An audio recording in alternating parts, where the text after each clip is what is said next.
was that of independent and empowered women. His definition of progress had a central role for women, and we at the Women's League Foundation are inspired by his vision and have been working on women-led initiatives for the last 4 years and have impacted more than 550 women. Now we will listen to the famous Bharatiya song Parakulle Nallanadu.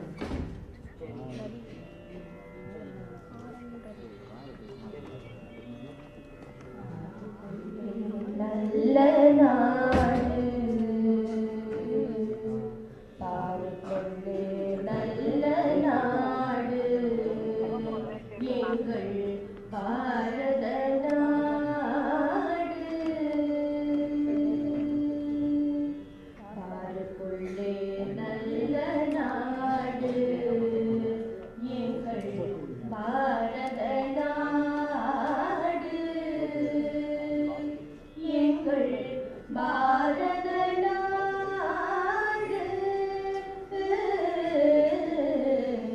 பார்க்கொள்ளே நல்ல நாடு எங்கள் பாரத நாடு எங்கள் பாரத நாடு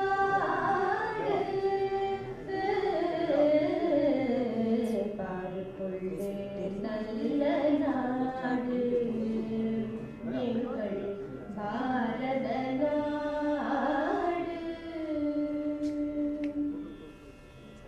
ஞானத்திலே பரமுனத்திலே ஞானத்திலே பரமுனத்திலே உயர் மானத்திலே அந்ததானத்திலே ஞானத்திலே பரமுனத்திலே உயர் மானத்திலே அன்னதானத்திலே காலத்திலே அமுதாக நிறைந்த கவிதையிலே உயர்நாடு காலத்திலே அமுதாக நிறைந்த கவிதையிலே உயர்நாடு இந்த பார்க்கொள்ளே நல்ல நாடு எங்கள் பாரத நாடு வீரத்திலே படை வீரத்திலே வீரத்திலே படை வீரத்திலே நெஞ்சில் ஈரத்திலே உபகாரத்திலே வீரத்திலே படை வீரத்திலே நெஞ்சில் ஈரத்திலே உபகாரத்திலே ஞானத்திலே மிக சாத்திரம் கண்டு தருவதிலே உயர்நாடு சாரத்திலே மிக சாத்திரம் கண்டு தருவதிலே உயர்நாடு இந்த பார்க்கொள்ளே நல்ல நாடு எங்கள் பாரத நாடு எங்கள் பாரத நாடு பார்க்கொள்ளே நல்ல நாடு நல்ல நாடு நல்ல நாடு எங்கள் பாரத நாடு.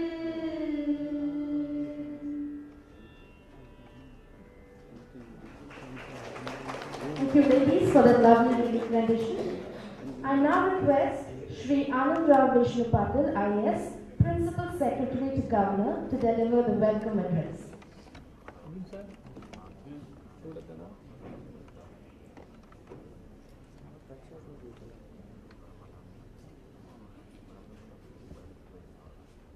அனைவருக்கும் எனது இன்னைக்கு காலை வணக்கம்.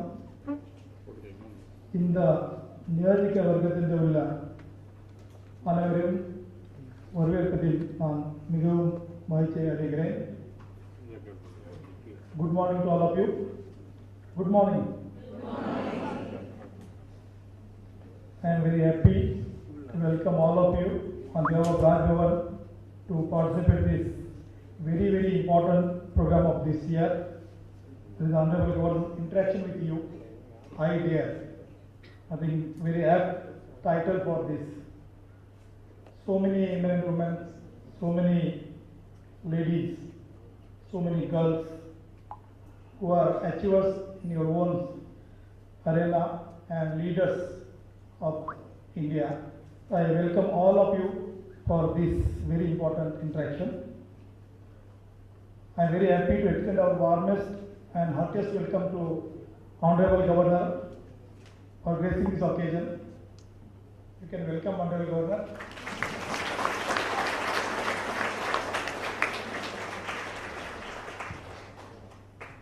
I think there is no need of introduction or telling anything about Honorable Governor. All of you know about him. உங்களுக்கு அனைவருக்கும் நன்றாக தெரியும். And sir is a very inspirational leader. Visionary ideas are there, and the way he interacts with the students, with the farmers, with the people of Tamil Nadu, and not only Tamil Nadu, interact with the people of India, various parts of India. I have not seen a single person who not inspired by him, and the inspiration goes for many days, many months, and I think that is what is the need of the hour. So thank you so much, sir, for advising us, guiding us for this program and gracing this occasion.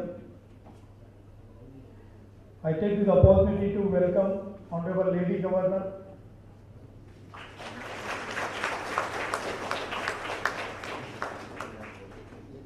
Ma'am always she want to be with the people, so she sits down only.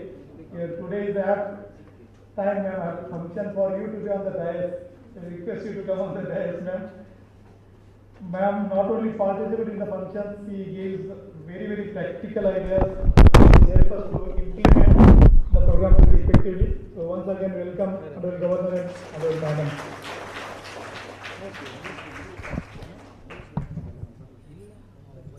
Generally, it is called Raj Bhavan, but the day Honorable Governor took over, the swearing-in ceremony happened and he took over as the Governor of Tamil Nadu. He decided to change this as a Lok Bhavan. Makkalode Alore. And I think you have seen in many times, there are so many functions conducted here with the participation from the public. I would like to mention few, like sports persons of Tamil Nadu, the biggest achievers in sports side. We had Bhavani Devi here, and then so many other women achievers who are felicitated here. We had celebrations like IOC birth anniversary, as well as the great Rani Mangai. Every month we celebrate the great personalities of India and Tamil Nadu. And it is not just garlanding. There will be people will come and speak, and the participants will also come and speak. The children, the school, the students from schools and colleges, they come and share their thoughts here. So it is really becoming a Lok Bhavan here.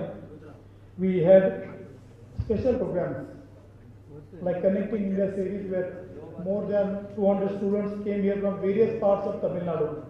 Almost each district, the students were here, and they were here for 2 days. And I am very proud and happy to inform you that those 2 days, the program was not organized for them. Honorable Governor sat throughout the 2 days here. They are sitting behind.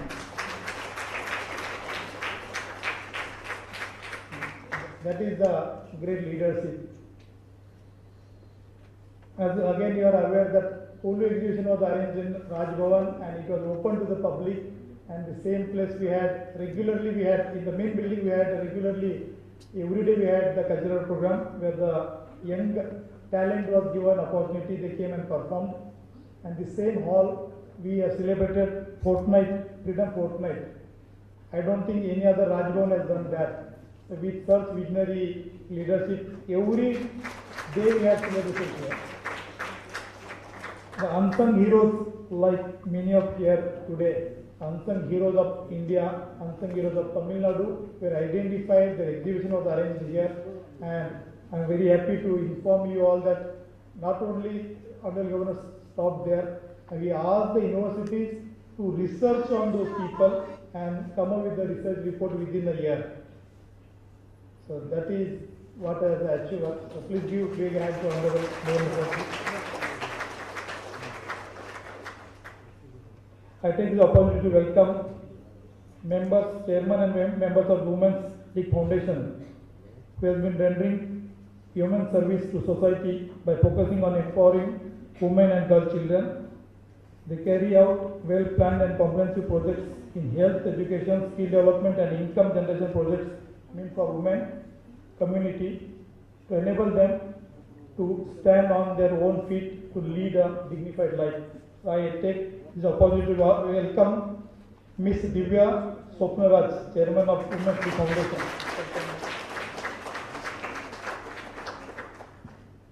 On behalf of Rajbhavan, I take the opportunity to welcome the eminent personalities like Dr. Kamla Selvaraj, Dr. Nandita Thakkar, Srimati Mallika Badrinath, Srimati Meenakshi Srinivasan, Dr. Saranga Jayakumar, Ms. Ilamani Varivalan, Dr. S. Priya, and Dr. Vasanta Gauri. Nalla Kaitapla.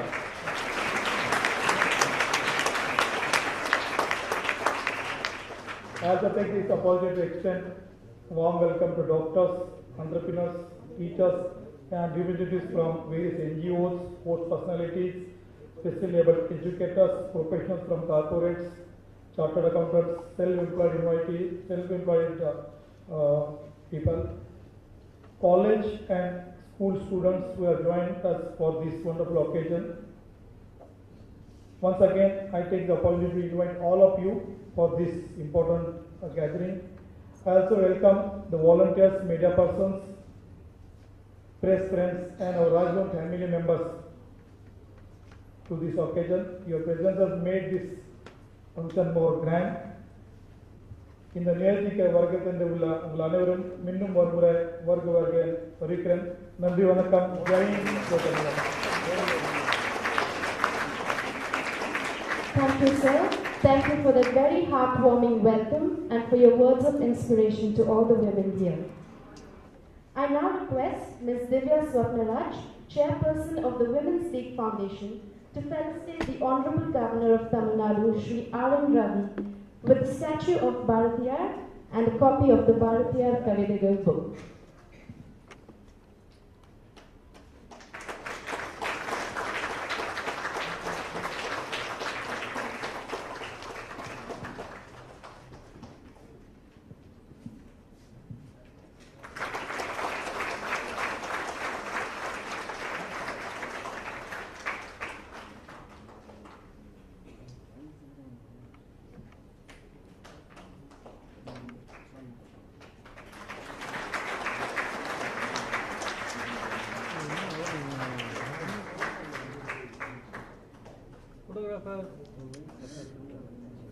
Photo.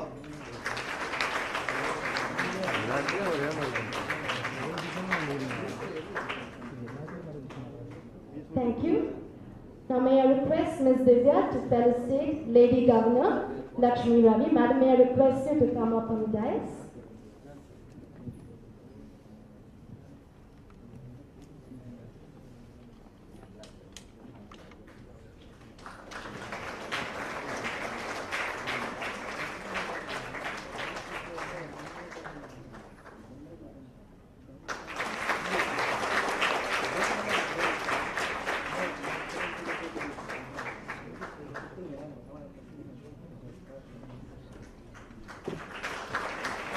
Thank you.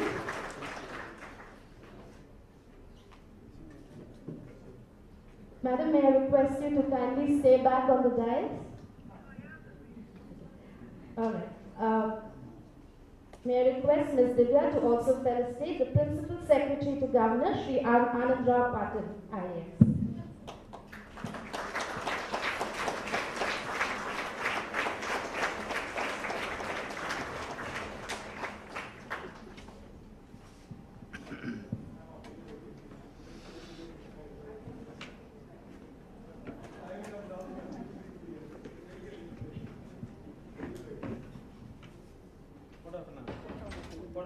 Thank you, dignitaries.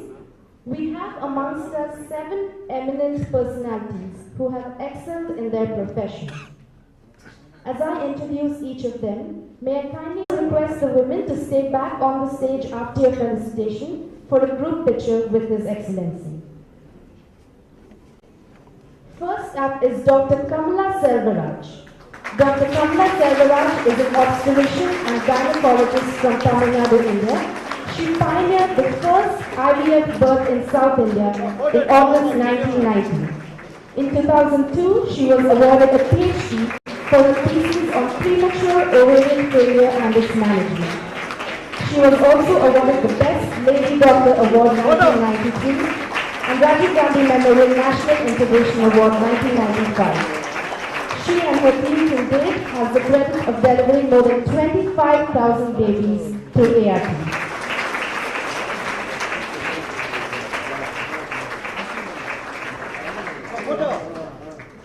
Next up is Ms. Malika Badrinath, a celebrated author and culinary expert needs no introduction as she is a household name, having done many cookery shows on television besides authoring many cookery books. She is the author of 29 cookery books translated in Tamil, English, Telugu, Kannada and Hindi.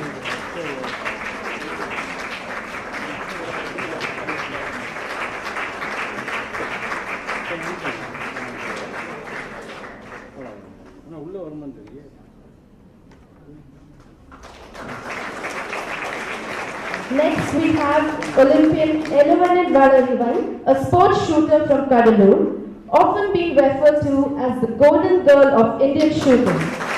She represented India at the 2018 ISSF Junior World Cup and won a gold medal.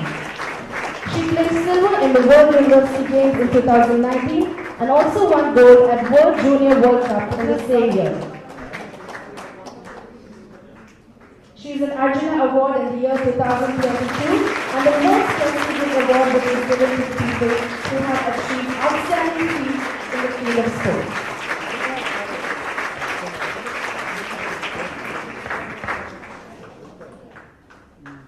Dr. Nandita Thakur is an infertility specialist with over 30 years of experience with specialization in reproductive medicine, high-risk pregnancy, preventive gynecology and oxygen. Currently associated with Mehta Hospital Chairman, Dr. Thakur has completed her MBBS from Madras University and MD from Sri Ramachandra Medical College.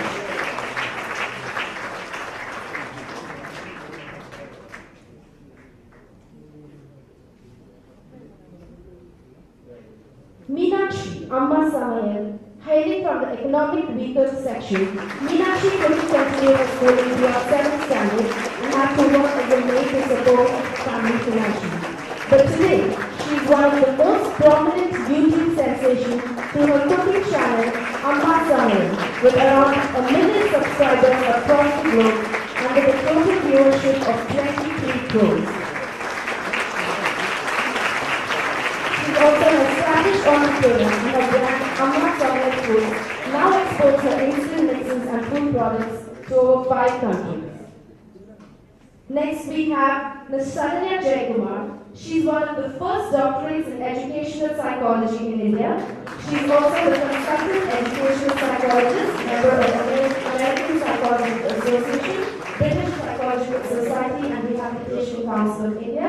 She has been appreciated by many as the flag bearer of POXO awareness.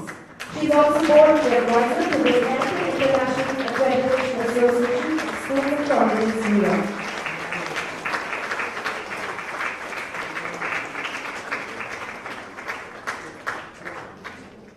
Our last eminent personality is Dr. Vasantha Gauri, an ophthalmologist technologists, educationalists, and the philanthropists who is deeply interested in welfare of children and women. As a practicing ophthalmologist, she has conducted innumerable eye screening camps and catered to more than 2 lakh students to detect vision problems in school-going children.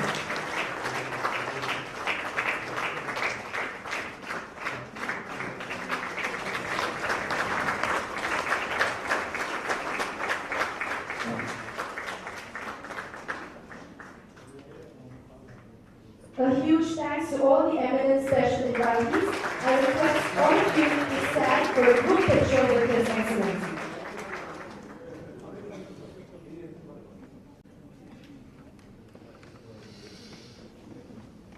Foto terlihat apa? ini lebih bonusnya pada materi.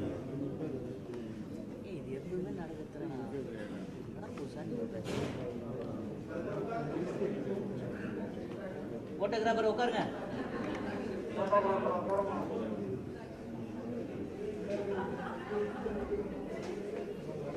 தம்பி photo அப்ப தம்பிங்க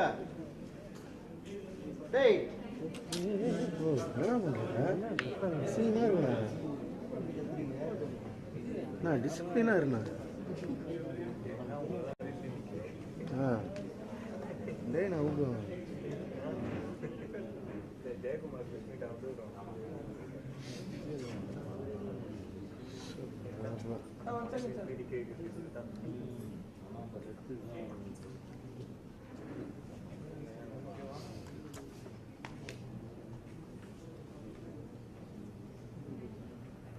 Thank you, Your Excellency. Thank you, Lady Diana.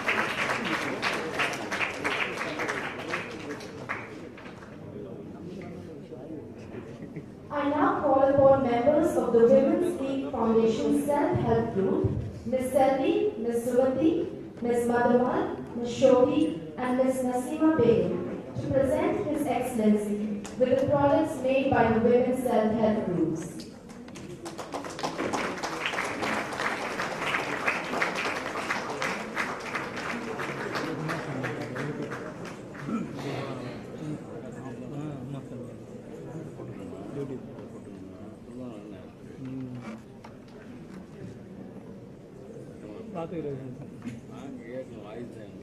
Can we give them another round of applause?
Thank you, Your Excellency. Thank you, Lady Governor.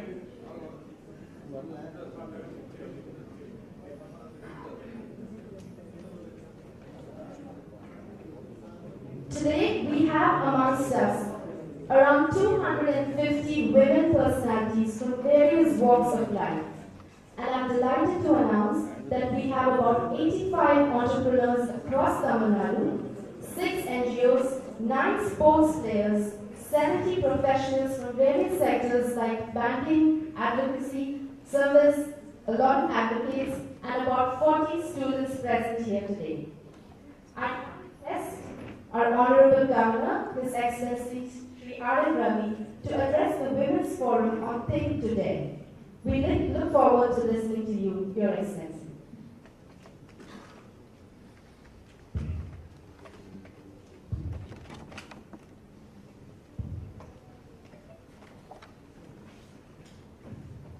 First of all, thank you all for making it coming over and gracing this occasion, this Raj Bhavan. I think it's a beautiful day for Raj Bhavan when we have so many daring ladies who are present.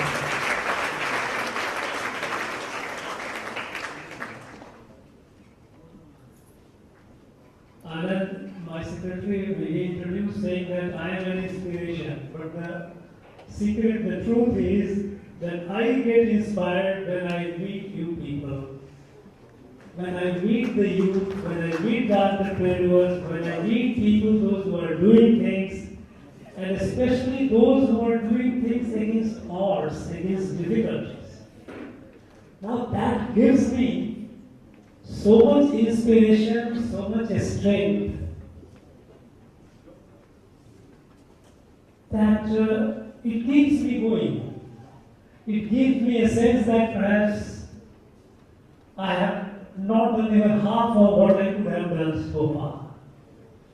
So, meeting you all is indeed a great source of inspiration for me and for, I think, entire community. I have before me very eminent high achievers in various fields, very high achievers in various fields. Through their determination, through their strong guts, they have reached where they have reached. They have touched the lives of large number of people. Each one of you is an inspiration. You know, our society unfortunately has been not very women friendly, in the sense that giving opportunities to the women to grow in life. So every woman, each one of you, you have in your own way, you have overcome a number of obstacles, a number of handicaps, and you have reached where you have reached. I have before me Meenakshi, an inspiration for people, those, imagine,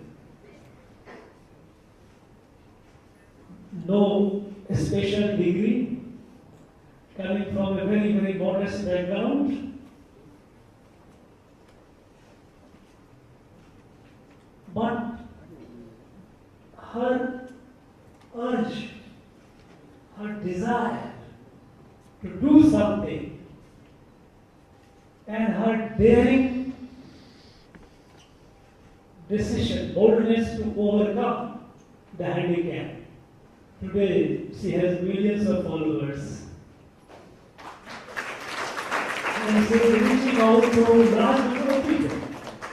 Now, she is an example. She is a great inspiration for all those who are adversely placed. I believe that women are by and large adversely placed. But even among them, there are some who are further less privileged or not privileged at all. So for this background, when someone rises, it's an inspiration to everyone, especially every woman.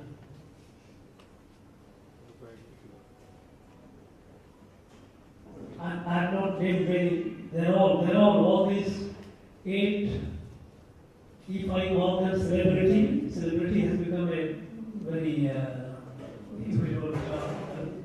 But they are examples, they are icons. A young girl, Arjuna Award winner, she's shooting celebrate my country proud. Look at this. So you have doctors, you have psychologists, fighting for the right of the children, fighting at all fronts. And that too in an adverse situation, fighting, even going to the High Court and trying to get relief. I mean, this reflects enormous commitment, strong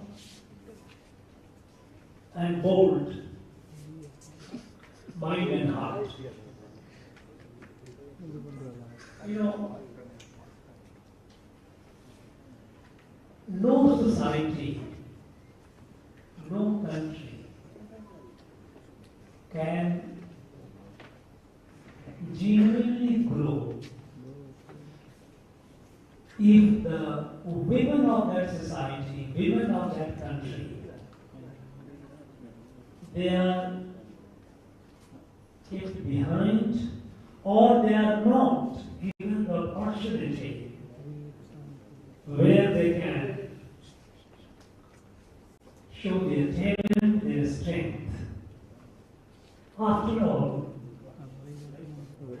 it's a half of our society, half of our country. So right from the beginning, you know, in fact, I was looking into the records of pre-colonial period, before the British started capturing territory and colonizing. Madras Presidency also was colonized around 1755-56. That was the time.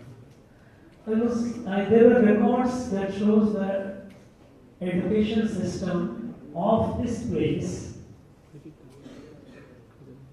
before that. And I was pleasantly surprised that all the schools and even in colleges before British, there were significant number of girl students studying. It might appear as something like a news to you, but that is the reality. Before colonization, let's say about 200-250 years ago, in our education systems, girls, women were almost equal partners. But somehow something happened and slowly, the women were relegated to the home, behind the threshold of the house. And gradually they were neglected. And the country, the society suffered. And that is why during the freedom movement, national freedom movement, our leaders, they gave call, they realized that this country, even if it becomes free, from the colonization, from the British, this country cannot rise, cannot grow unless women come forward and they take the leadership in every walk of life. Many people, Swami Vivekananda, Sri Aurobindo, or Mahakavi Bharati. I was given a book from Mahakavi Bharati. He gave me the book. He is one of my iconic leaders. I feel inspired when the Saint tamilnadu was being sung. It gives you a goosebump. It gives you a goosebump. You know, this is. Even Bharati, he realized. Bharati, you know how he realized the power of woman. But he realized when he was greatly inspired by Swami Vivekananda. So he couldn't speak because Swami Vivekananda didn't live long. But Sister Nivedita was a close associate of and disciple of Swami Vivekananda. When Mahakavi met him, we met her, she asked him a question, where is your wife? He has left the wife behind and gone. It was meeting in Banaras, Kashi. And she gave him a lecture. Now what is this? Why have you left your wife behind? And thereafter he realized and never ever attended any function without his wife being present there. And then he started writing, exhorting the society, giving confidence to the woman to rise. I am sure many of you are familiar with some of his very, very famous writing. I recall one such short writing, short poems and long book, where he said, Pattangal Aanavanu, Santangal Sayanu, Parimintangal Narakavando.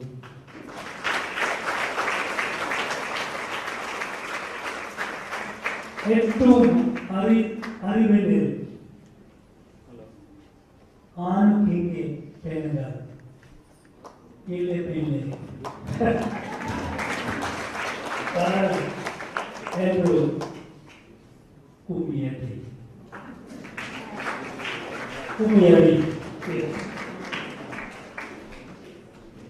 Now it was a call to, yes, that would be right. You know, even after independence, we gave him constitution, equal gender equality everywhere. From time to time, laws were made. But somehow, conditions were not created for the women to rise. Giving equal right in book is not sufficient. There has to be conditions where they can come forward. Conditions where they can overcome the social barriers. As a result, it took long time for a woman to come forward in a significant number. And today we find the resurgence, the reawakening of Nari Shakti, women power. And it is now reflecting in all aspects of life. If you see, while I was going through some analysis, election analysis of the country, various states from past about 25-30 years, 2010 onward, there has been one significant change. Until 2010 elections, I'm talking about the states, and of course, Union was, Parliament was later, it was not in 10, but men were larger in number to all cast vote, women were few. They were much less than men. But 2010, a fundamental change started to be noticed in some states. That women came in larger number. Another trend was felt that the women decided not necessarily according to the husbands. Earlier women vote was taken as doubling of husband vote. Husband vote is a women will vote. No. And that led to change in political dispensation in many states. Many states, they realized that the decisive factor was the women vote. So the political assertion, political awareness among the women, that yes, political in the sense that they knew that unless they had a say, the political dispensation will not listen to them. And then you start, 2010 has been the watershed. Another very revolutionary change that happened in the last 6-7 years, when the Prime Minister took initiative for what he called Beti Bachao, Beti Padhao.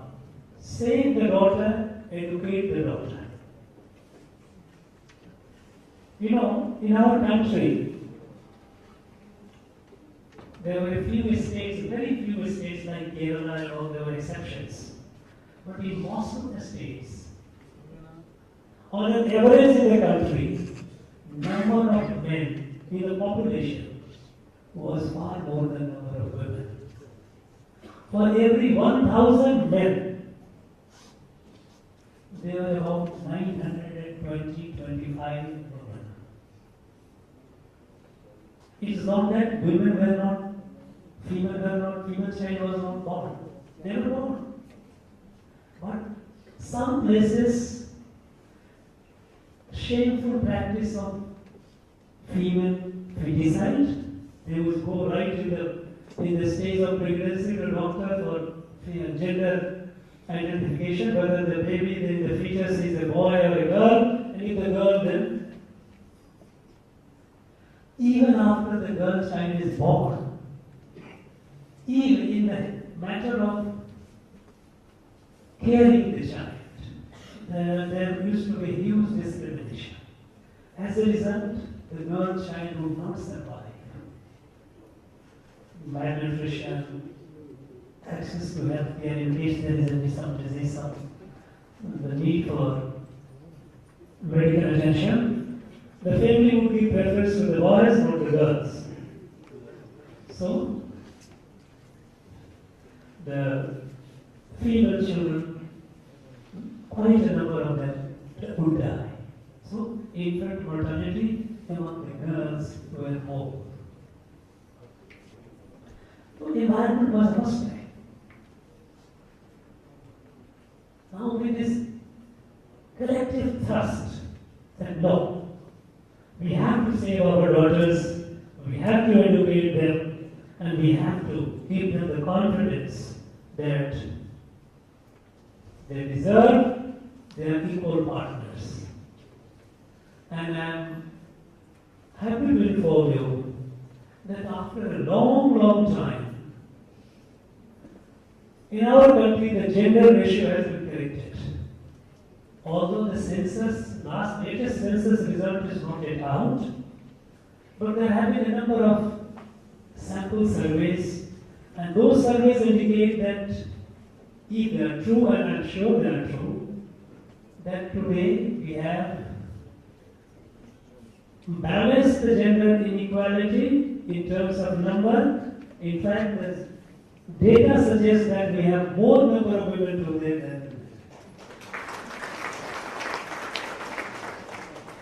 Tamil Nadu had the electoral roll revision.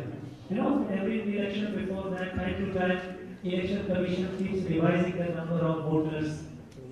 The latest revision in Tamil Nadu, it shows that we have nearly 10,000 women voters more than men voters. Now look at this transformation. For a very long time, women were far less than the men. Today, they have come at par, if not overtaken, and there are indications that more and more women are coming forward.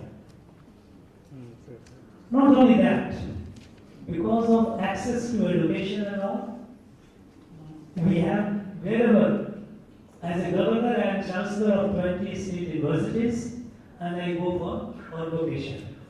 And I am extremely delighted to see that number of women graduates, women who are taking the degree, are far more than the number of men. Not only the number, even the rank holders. Among the rank holders, now we find women are doing much better than the men. Now this is the new part of the country. Conditions are being created, not only for the young, for in education, but also to our mothers and sisters in the villages and rural areas, giving them access to drinking water, having potable water in the house,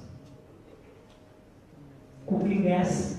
Earlier, the route they used to go by, they'll go and get firewood or burn some stuff that used to take a toll on their eyes also, the health.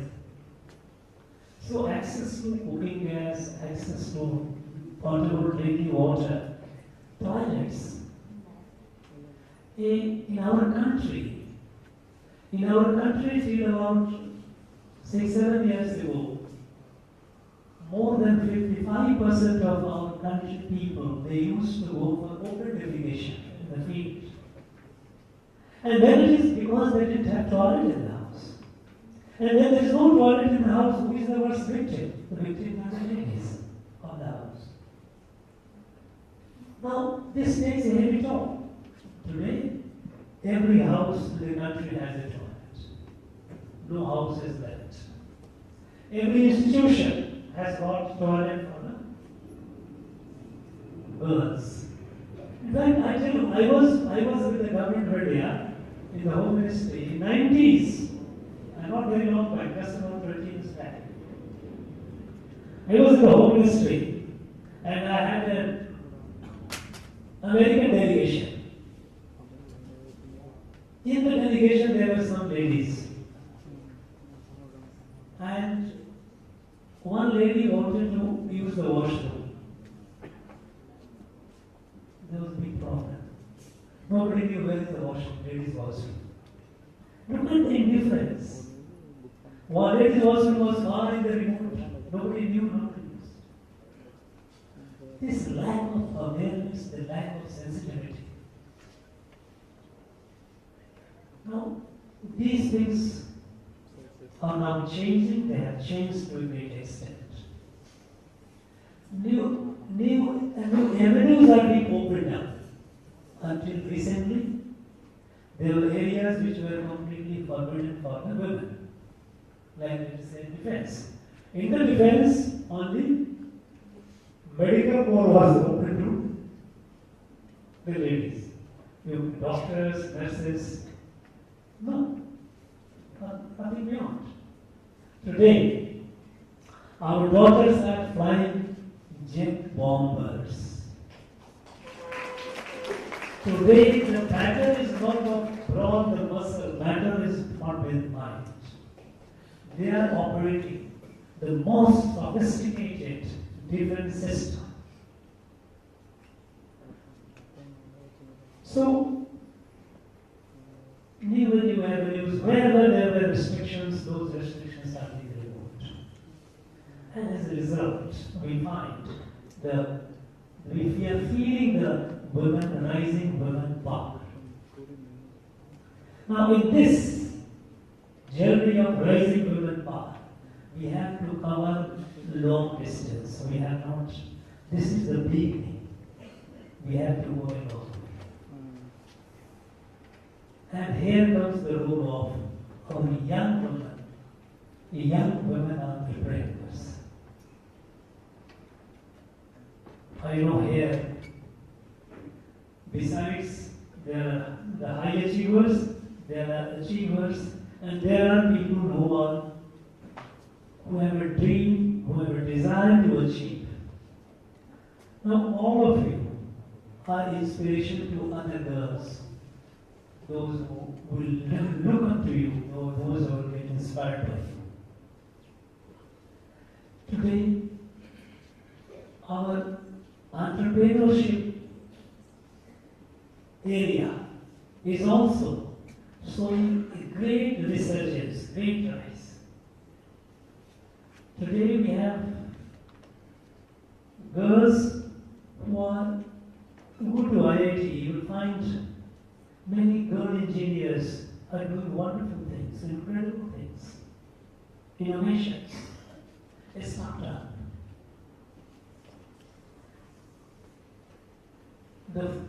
One of the fundamental changes which have been brought in this country in the last 7-8 years by the Prime Minister is a realization that this country cannot rise with the effort of the government alone. What is government? Government has a few lakhs people working for the government. This is a country of about 1.4 billion people. That's 140 crore. A few lakhs in the government, what can they do? And all that they should do, what they are doing is don't create problem for the rest. Let them rise. Problems which are there, trying to remove the problem. As a result, today, from hardly less than 500 startups, today we have more than 90,000 startups. This is the power of a young India. And among these 90,000, there are a good number. I will not say yet very high, because the way the gender ratio in population has been reversed, the way the gender ratio in the electorate has been reversed, we would also like to see, even in the startup, the gender ratio will be reversed. We like to have more and more women coming in the entrepreneurship. Today we have more than 90,000. If we have, we need to have. There are a number of women doing it. There are a number of women in that group, 90,000. But we need to have more and more women.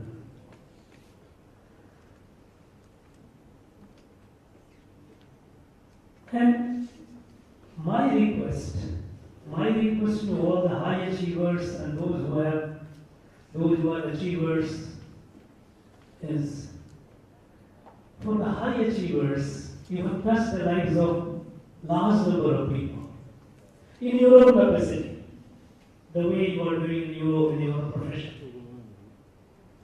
But now, can you think of consciously inspiring others?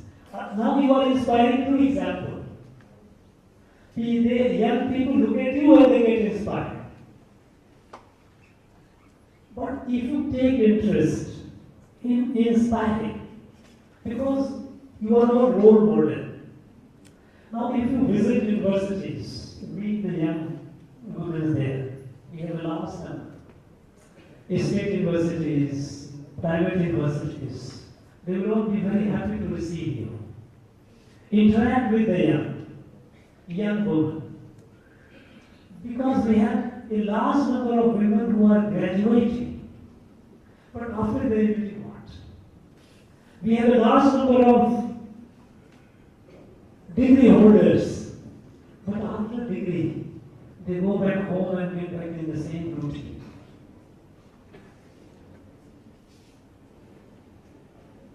There could be constraints, but you all are examples how you have overcome your constraints. So with your example, you will be able to tell your story, and that will be a huge inspiration. Those of you who have achieved something, not talking about high achievers, others, you yourself can be an inspiration. Inspire the young ones. Because today, our country is not what it was in the past. Today, our country is taken seriously in the world. Today, we are the fastest growing economy, large economy in the world. When the rest of the world is facing recession, it's like a global recession. After pandemic, COVID, entire America, Europe, their economy is in a bad shape. That is affecting our economy also because their economy is slump, demand is less, our manufacturers are also suffering. But despite that, our economy is the fastest growing economy in the world. And the world looks at India with the hope that India will be, or Indian economy will be, an engine of global recovery. And this is new India. we are the fifth largest economy, and it is all set. Even the international experts, they all agree that in the next 5 years or so, we will be the third largest economy. And if we continue the pace, then in the next 15 to 20 years, we will be the largest economy. But this largest economy, keeping the momentum, depends on our contribution of our women, the young women. So, when you are experimenting things, you are daring, you are doing things which others have not thought of. It is not only good for you, but it is good for the country. Now, when you are doing, all of you present here, when you are dreaming, daring, rising, you are growing individually. Each one of you are growing. And you will continue growing, I have no doubt about it. All that I want you to keep in mind, keep that in mind, that when you are growing, remember the nation is also growing with you. So your growth, your entrepreneurship, your daring is today you are doing with a desire, for your personal desire, or urge to serve. I am serving, I like to, in the human tendency for me, I like to serve, seva, or achieve something. But just expand the bit of thinking and say that this journey in my life or in my career, I am also doing for the country. Because country doesn't grow just like that. It grows only when you are grows. Only when the citizens grow. Only when the citizens become productive. Country automatically will grow. Doesn't mean any other magic. Magic is here. So with this consciousness, please, to keep that in mind. Keep inspiring. And build the new India. Because we have set a target that in the next 25 years, India has to rise as the leader of the world. When I say India has to rise, what I mean to say is that today the world is facing a number of crisis-like situations. The worst crisis is what is a climate crisis. Climate crisis, we have recklessly destroyed this earth with the reckless exploitation of its resources, deforestation, siltation of river by reckless construction, obstructing the path siltation, excessive use of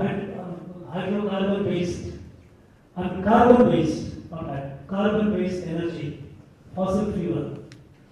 All these have led to a rise in temperature. Earth is heating up. The glaciers are melting. Polar ice caps are receding. The rivers are drying up. It is not far, if we don't stop it, it is not far that there will be a massive calamity, global calamity.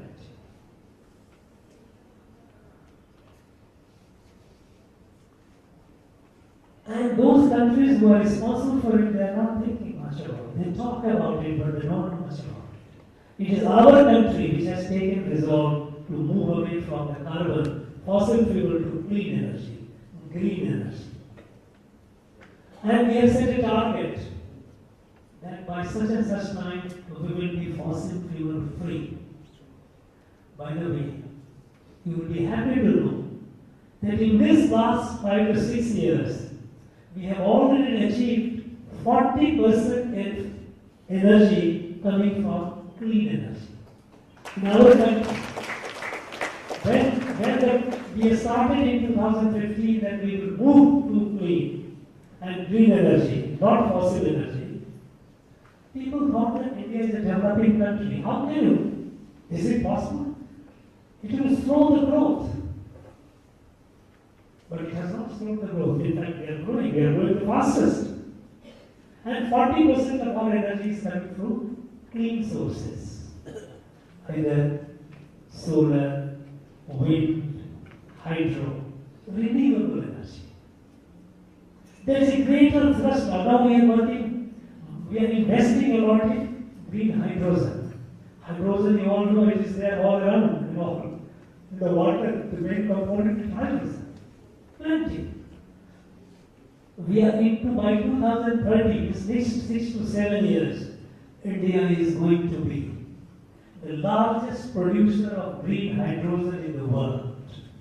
And we will be providing energy to the rest of the world. So, on the climate crisis, this country is showing the way. Even we are having, today there is a greater thrust on green farming.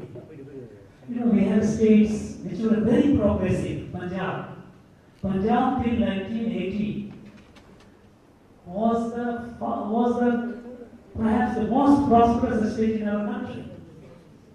Agriculture of Punjab used to be average 3 times more than the national average. But excessive use of groundwater, excessive use of chemical fertilizer. Today, unfortunately, the Punjab agricultural output from 3 times the national average, it has come almost nearly half the national average. Look at the downfall. Lands have turned barren, infertile. Water tables have gone down. And all this has happened within 25 to 30 years. It doesn't take long. This is what happened. So there is a greater thrust on natural farming, organic farming. You might have read in the newspaper, you heard in the parliament also, what is called millets. There is a greater thrust on millet. So we are making fundamental change in the way of energy production, in the way of soil conservation, in the way of farming, our food production, fundamental change. And these changes are now showing to the world a new way. Take the case of global pandemic. When global pandemic happened, nobody in the world knew how we are going to come out of it. And it affected everyone. It didn't just spare anyone. And when, in that period of gloom, when some advanced countries, they developed the vaccines. At the time, we all thought that, look, I think now the people will realize that how interconnected we are. Imagine a virus coming from somewhere in China, spread the whole world. There's no point in blaming anyone. The point is that somewhere, some part of the world, a virus emerges and it spreads the whole world. And it starts killing people. And at that time, when some countries developed vaccine, we thought that the compassion, which is there inherent in human being, that will show the way. And I think they will become lending a helping hand to the poor. But it didn't happen. When the advanced countries developed the vaccines, they raised the price of the vaccine. Opportunity, imagine. Like a vulture, you will start looking for opportunity, make money in a distress situation. But at the same time, thanks to our scientists, when we discovered, our scientists, they invented a vaccine. First, there was a campaign. All over, Indian vaccine is not good, not reliable. Today, the whole world accepts that our vaccine is among the few best in the world.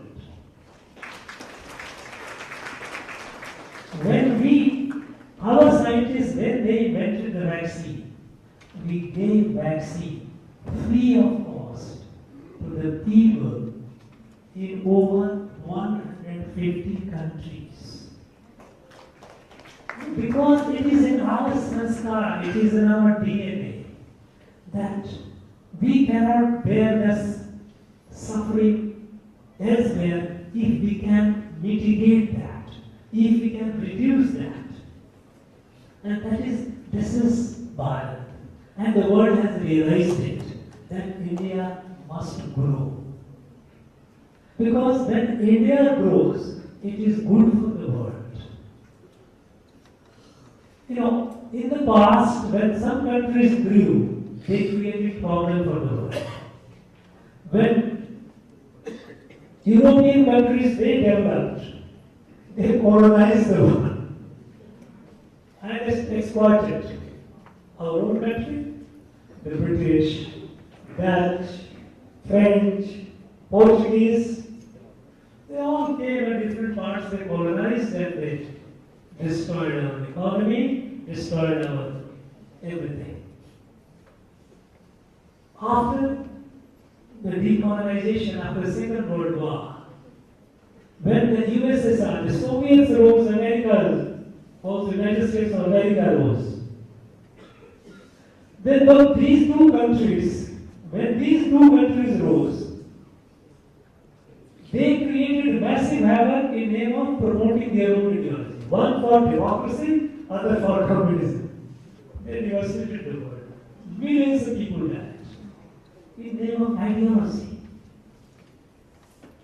Recently, when China started rising, again, look at the way they rose. Whoever they gave money, telling them that they will build the infrastructure, they put them in a date trap. Sri Lanka is an example. Sri Lanka, they built assets which were not of any use. Humboldt Road of Port, many of you must have heard and read about it. Humboldt Road of Port, it was built for over $1 billion. Saying, Chinese told the Sri Lankan government that look, this port will earn you tons of dollars. Because this port is located close to the east-west sea lane of communication. You know, the most of the cargo happens through Indian Ocean.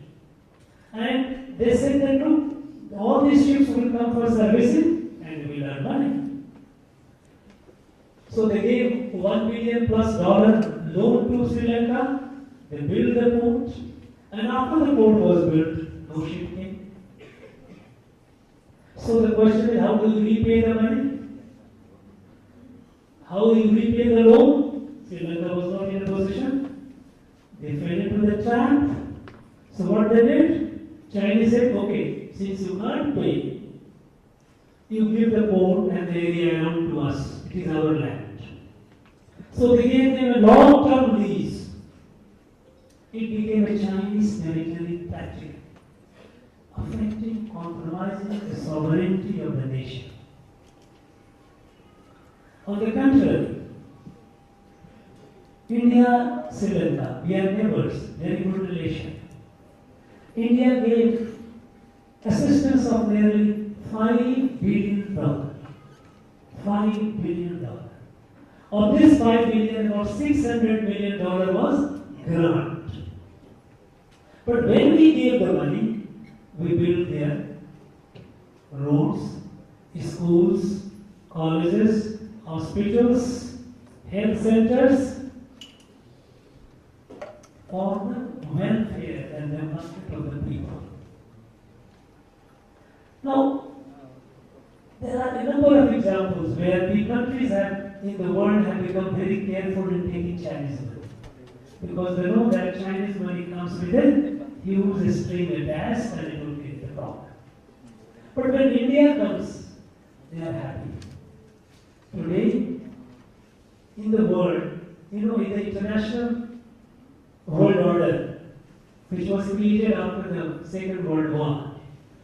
Those countries which won the Second World War, America, US, Britain, France, Soviets, these countries together formed a club and they created the UNO and they became powerful. As a result, a large part of our humanity is unrepresented. They are voiceless. They have representation in the General Assembly, but nobody listens. General Assembly is like assembly, where you meet who gets decision-making body. Decision-making body is UN Security Council. In the UN Security Council, small countries like, imagine, Britain, France, they have veto. Think of it. Whereas, 2/3 of the world population, 2/3 of the world population, they are neglected. They are all looking up to India with a hope that now India will be their voice. So, when I said that 2047, in the next 25 years, India has to be the leader. It has to be the leader for the good of the world, for saving the world from a climate crisis, wars, hunger, epidemic, all the problems. Because India has no history of being hegemonistic, being imperialistic. We don't have. We cannot be. Because in our thought process, in our sanskar, we believe we are all part of the same. That is why we say Vasudhaiva Kutumbakam, the world is a family. Even here, Tamilnadu says, Yadamure Yavam Ekam. This is nothing but this is reflection of the same, you know. So this is our sanskar, this is our DNA. So the world looks at us. So we have a responsibility. In the next 25 years, we have to make this country the leader of the world. And each one of you, especially the young ones, I would say younger ones, I don't know, you have a greater responsibility. We are very fortunate. We are very fortunate because at this historic moment, we are at a very, very historic moment. In the history of this country, this is the first time that India rise is being seen. World looks upon India with expectations, and we see the comprehensive growth. We are a witness to it. What is happening? It is happening in our lifetime. Not only that, we also have an opportunity to contribute to this rise.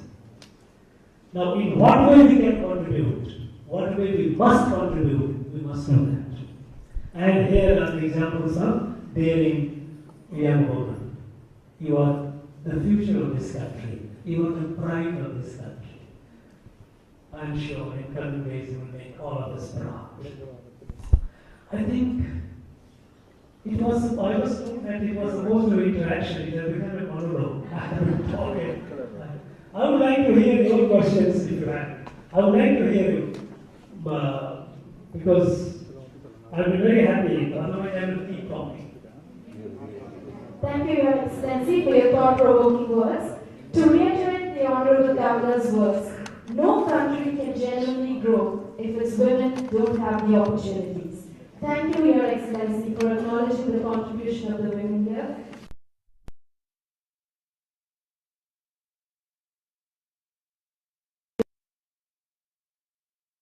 Excellency, those of you who have questions, may I request you to kindly raise your hands. மேல record main income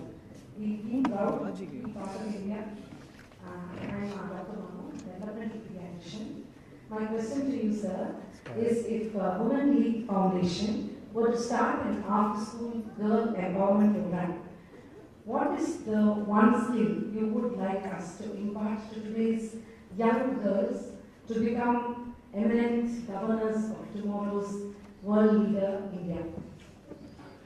Thank you very much for the question.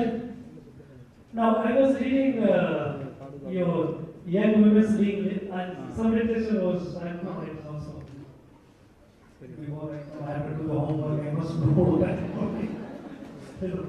I am told that you have a vision to reach 1 million people by 2030.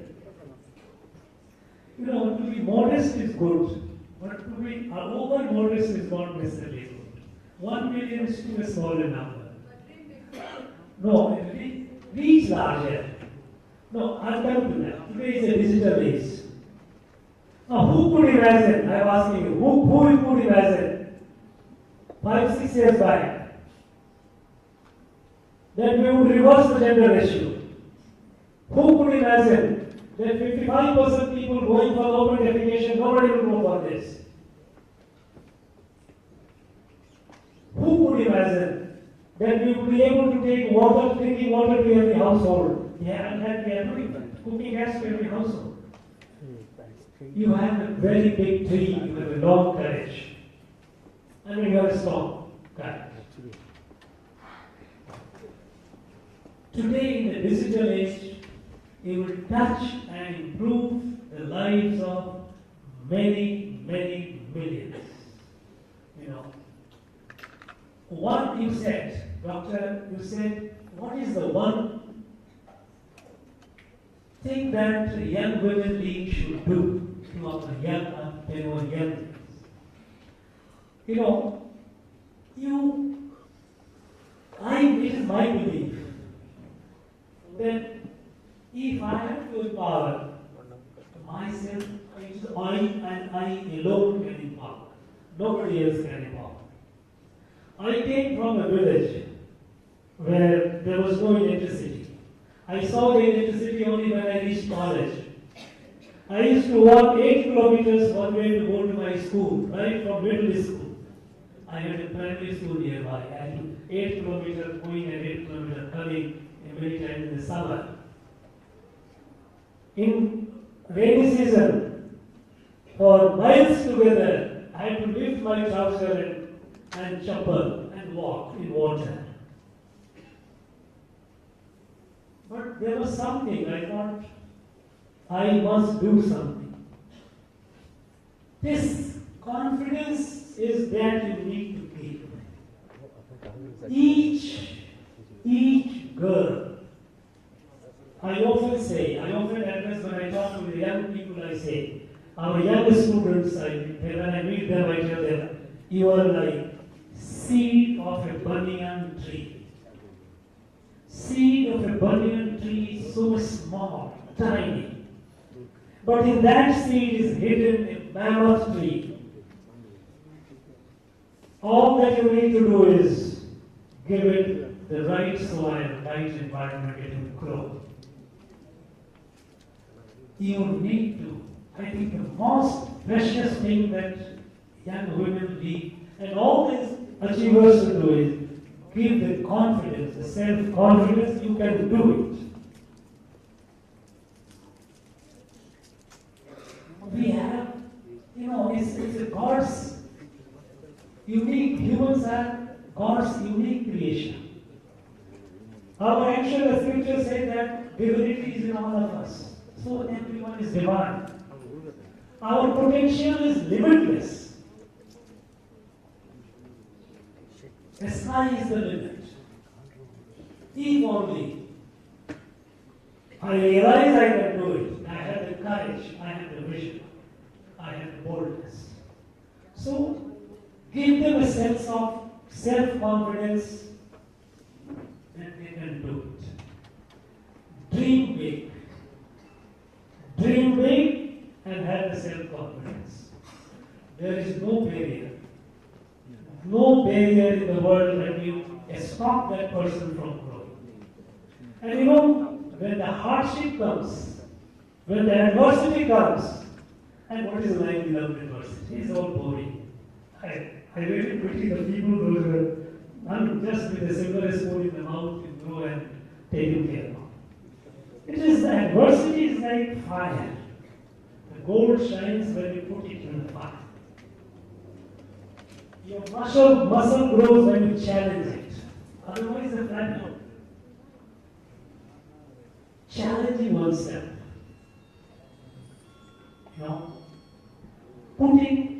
Looking at adversity the adversity, that you should be thankful it is giving you opportunity to grow.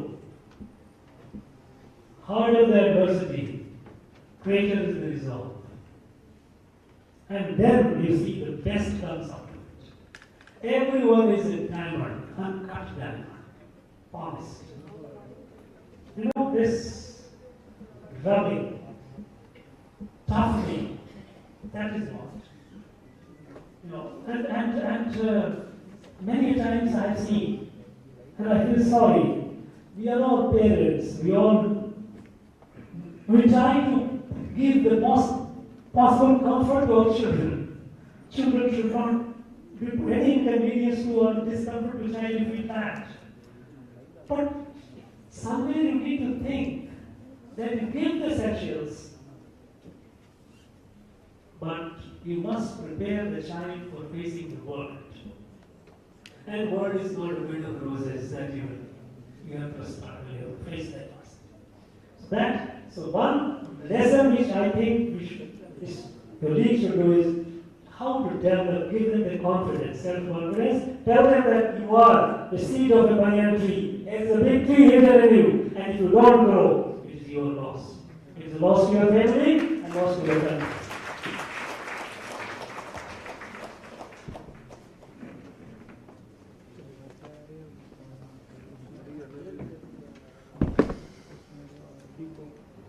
Good afternoon, Honorable Governor.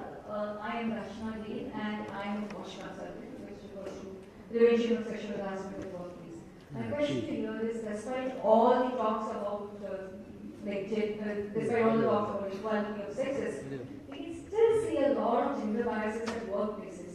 What do you think can that one step be which can help prevent gender biases at workplace and provide a more equitable workplace for all women employees as well? I agree with you that we still have significant, considerable gender bias. In my functions, or whenever I go and attend any functions, it is the first time I see two ladies sitting on the bed. Wherever you will find all around. Even in corporate sector, wherever you go, you find everywhere men. Now women are coming few and far away. You know, I think that there is no one formula for that. My own sense is that in the recent times, the changes that have happened, like gender inequality in population has been corrected. Now more and more women coming for, getting access to education, including higher education. The women have to be more and more assertive. Wherever you are, whichever work environment. Many places now, I told you that 20 years back, when a delegation came in the highest, the government of India, you have Apex Ministry sitting there. And when somebody, a woman, the delegate wants to have access to washroom, there is nobody talking. And there were a lot of women serving, there were some women serving in there. Not number of there. But nobody raised the issue. The attention must be how I think the women alone can do it. They have to be aggressive wherever they are. If there is an institution, if there is no possibility, it has to be there. There should be any confidence. And then the change is irreversible. It is happening. And you will see in the next 10 years, the change far more than what we have. But in this change, each one of you are this agent of change. Wherever you are, whichever place you are. See that, yes. Things improve. Environment becomes women friendly. Yes, next. I'm Dr. Ravi. I'm an international athlete. I'm Commonwealth powerlifting gold medalist. My question to you is, see, I'm into fitness, into sports, so I follow fitness. What do you suggest to prioritize health and safety for women? Look,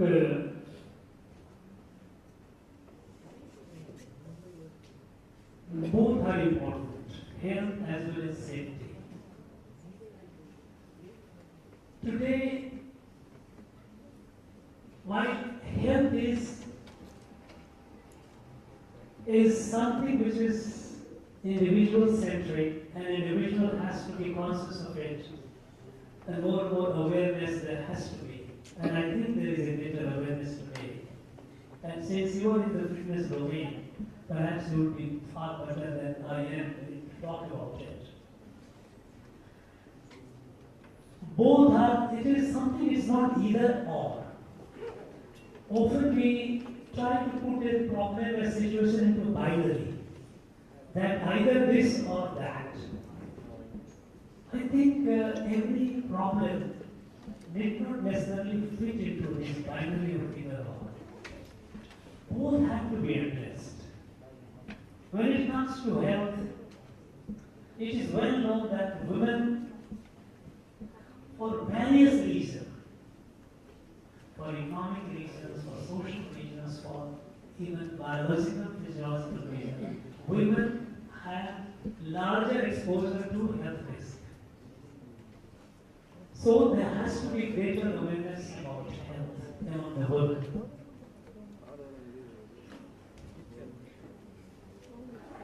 Fitness is for all, and that is why, if you recall, some years back, because after all, when we realized that the country can grow only when the citizens are fit is physically fit.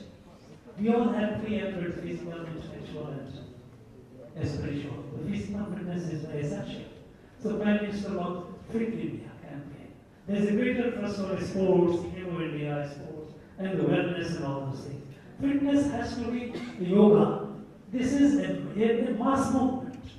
There has to be greater and greater awareness about fitness. And for fitness doesn't necessarily mean that one has to go to gym. Fitness can be individual. For example, I personally have followed a regime of yoga, 1 hour yoga, which is a part of my life, and I think I have worked out in my own package. This much I do, and that has been helpful in keeping me going. Safety is linked with the environment. I can work for my health. I have to be safe. The environment in which I am, that environment has to be safe, is beyond me. But I cannot be a mute spectator. There is a greater awareness coming up about the safety.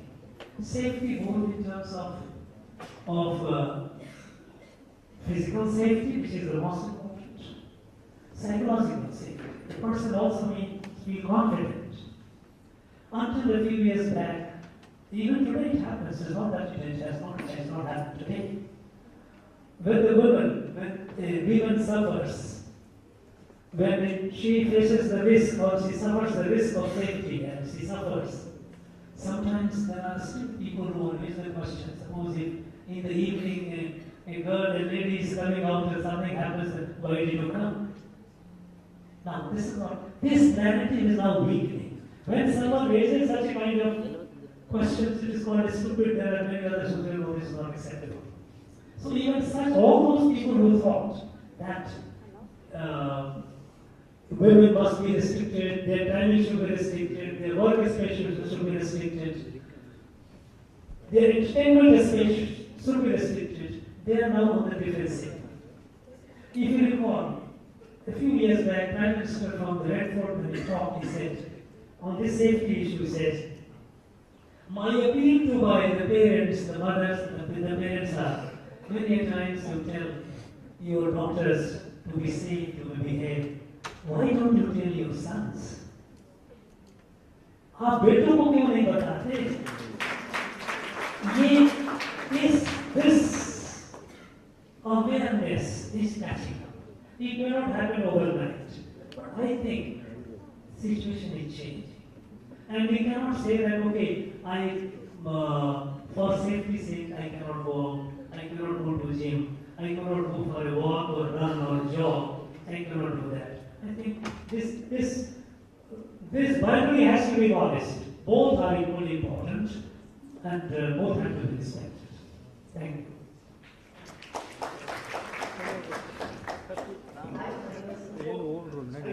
You can come next. I'm Amantika, I'm a fashion photographer. So my question for you, sir, awareness for women is open in all the domains, but still there are so many challenges treating us as equal. What's your suggestion? I told you that it's the beginning. Opening domain doesn't make that you have easy access to the domain. There is, as I said, that right at the beginning when we made our constitution, we said, okay, gender equality. In our legislations, we started making that right. But we thought that through legislation it can change. It didn't. It has to change because much of the problems that women face today are not legislative or constitutional problems, they are social problems. The problems which the girl faces the discriminations, the problems right at the home. When we don't allow my daughter to go and study in the college, if the college is about some kilometers away and she has to go alone to keep her home, I am worried about the safety because I'm a well researcher. But this good wish, it kills the prospect of my daughter. Should I do that? It's a social problem. And it has to be addressed at that level. Only through Jan Andolan, it's what you call mass campaign. This is the only way. Now that we have opened frontiers, all the frontiers. But we also have to encourage women to go to those frontiers. Fortunately, the defense and all, we have started getting more and more women coming. In all the field of science and technology, earlier,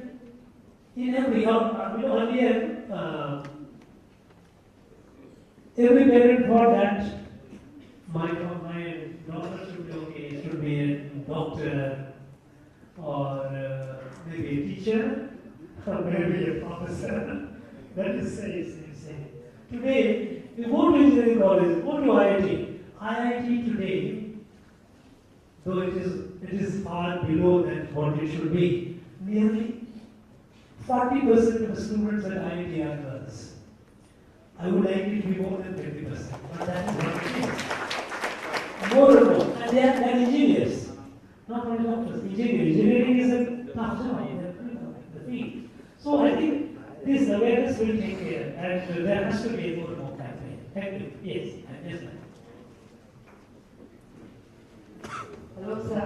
Your Excellency, it's a pleasure meeting you. Second time, I'm Ravi, an author, a creative counselor. Now I've had so many couples of jobs coming to me for the pregnancy. So what I want to ask is, I'm going to ask the first lady to speak, if I may have the permission. My husband says this one thing, that when I come home and I see that smile on your lips, that's what makes me take on the whole world. So as much as we're talking about women empowerment, let's understand that how much ever we are creating the woman to become powerful outside, she cannot undo the duties of a wife, a mother, a sister, a caregiver, a teacher. Today we are honoring obstetricians, doctors. They take care of children, baby, mothering, pregnancy. It's a huge challenge balancing career, family. What I really loved about ma'am is she came in here and she sat down here. She didn't take the stage. She was so human, humble. And she was like, you guys go on. And that kind of a confidence definitely reflects in her children and her man. Only if a family is doing well, will the country do well. So ma'am, I would love to hear a few words and advice that you have to give us women. You are the power of the family. You are only raising your children. You are looking after your house. If you are not doing, your husband can't go out, they can't do anything. Even my childhood, I was taught. My parents keep telling that every man have a son, one leg behind. All the success man have a leg behind. That's true.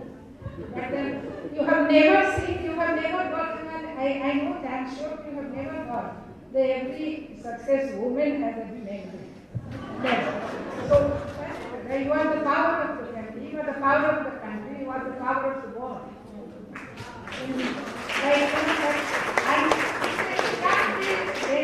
something happened, the government said.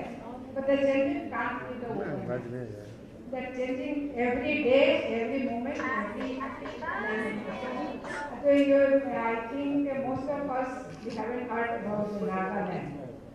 There was, I think, some of the ladies must have heard about the Nagaland, but I don't think everyone has heard. What was the system? There was not the voting power with the women. Just yesterday, 2 ladies have been selected in that MLA. Yeah, but the power side. And go on. I never change. And the change, you can see the change. So you have to, like, don't think it just, I must say that as everything I have to look after. Yes, we do have to look after. But the thing that is you are the power of the house. You are the Durga in the house.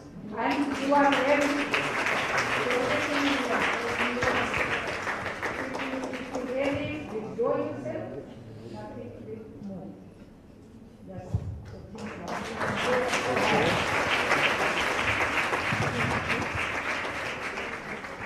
You know what she has said is absolutely 100% true. No, I tell you, it's at any point, there were many occasions, we have grown together, ours is an early marriage. There, at every point, I might have got maybe a larger education and all that, but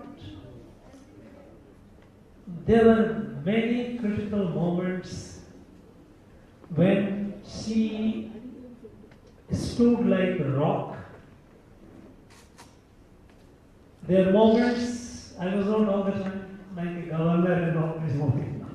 I have gone through many odds, many odds. There were many occasions which could have been absolutely wrecking.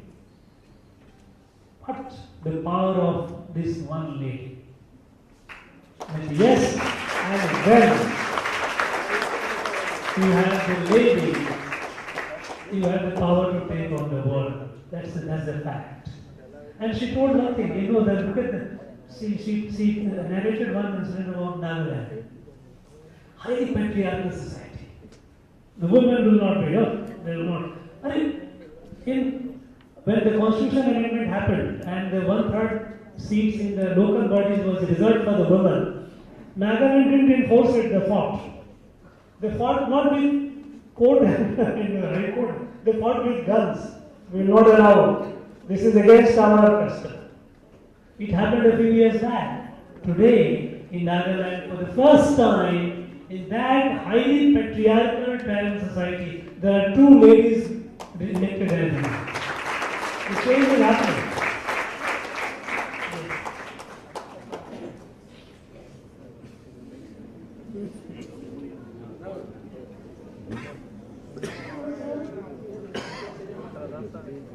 Yes, sorry.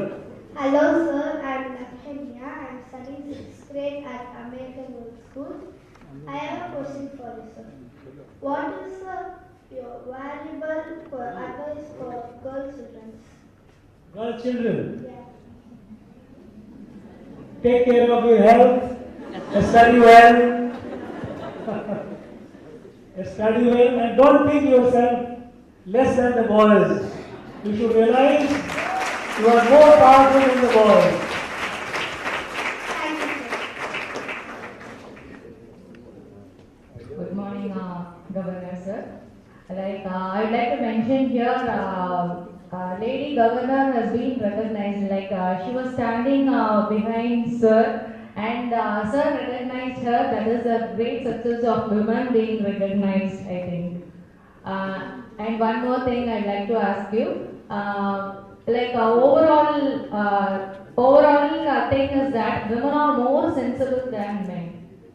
So, I would like to hear a few words on that, sir.